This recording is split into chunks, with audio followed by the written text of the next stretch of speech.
ಕ್ರೈಸ್ತ ಲಾರ್ಡ್ ಪ್ರೀತಿಯ ದೇವರ ಮಕ್ಕಳೇ, ನಿಮ್ಮೆಲ್ಲರಿಗೂ ಕೂಡ ಪುನರುತ್ಥಾನದ ದಿನದ ಶುಭಾಶಯಗಳು. ಪ್ರಿಯರೇ, ಎಂದಿನಂತೆಯೇ ನಾವು ಈ ದಿನ ಕೂಡ ದೇವರ ವಾಕ್ಯವನ್ನು ಧ್ಯಾನಿಸೋಣ. ಮತ್ತಾಯ 28:6, ಆತನು ಇಲ್ಲಿ ಇಲ್ಲ, ತಾನು ಹೇಳಿದಂತೆ ಎದ್ದಿದ್ದಾನೆ. ಪ್ರಿಯರೇ, ಲೋಕದಲ್ಲಿ ಯಾರೆಲ್ಲ ಯೇಸು ಕ್ರಿಸ್ತನನ್ನು ಅಂಗೀಕಾರ ಮಾಡಿದ್ದಾರೋ ಅವರೆಲ್ಲರೂ ಕೂಡ ರಿಸರೆಕ್ಷನ್ ಸಂಡೆಯನ್ನು, ಈ ದಿನವನ್ನು ಸಂತೋಷದಿಂದ ಆಚರಿಸುತ್ತಾರೆ.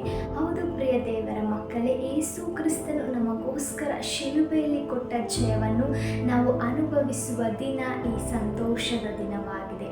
ಪ್ರಿಯರೇ, ಯೇಸು ಕ್ರಿಸ್ತನು ಶಿಲುಬೆಯಲ್ಲಿ ನಮಗೋಸ್ಕರ ನಮ್ಮ ಪಾಪ ಶಾಪಗಳನ್ನು, ನಮ್ಮ ಎಲ್ಲ ಸಂಕಷ್ಟಗಳನ್ನು ಆತನು ಹೊತ್ತು ತೀರಿಸಿದ್ದು ಎಷ್ಟು ಸತ್ಯವಾಗಿದೆಯೋ, ಪ್ರಿಯರೇ, ಆತನು ಮಾತ್ರ ಹೇಳಲಿಲ್ಲ, ಆತನೊಂದಿಗೆ ಆತನನ್ನು ನಂಬಿರುವ ನಾವು ಕೂಡ ಎದ್ದಿದ್ದೇವೆ.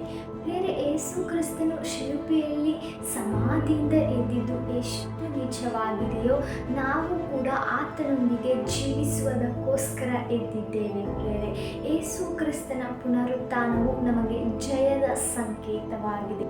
ಪ್ರಿಯರೇ, ಈ ಲೋಕದಲ್ಲಿ ಯೇಸು ಕ್ರಿಸ್ತನು ಎಂಥವನಾಗಿದ್ದಾನೋ ನಾವು ಕೂಡ ಅಂಥವರಾಗಿಯೇ ಇದ್ದೇವೆ ಎಂಬುದಾಗಿ ದೇವರ ವಾಕ್ಯವು ನಮಗೆ ಅರಿವು ಮೂಡಿಸುವಂಥದ್ದಾಗಿದೆ.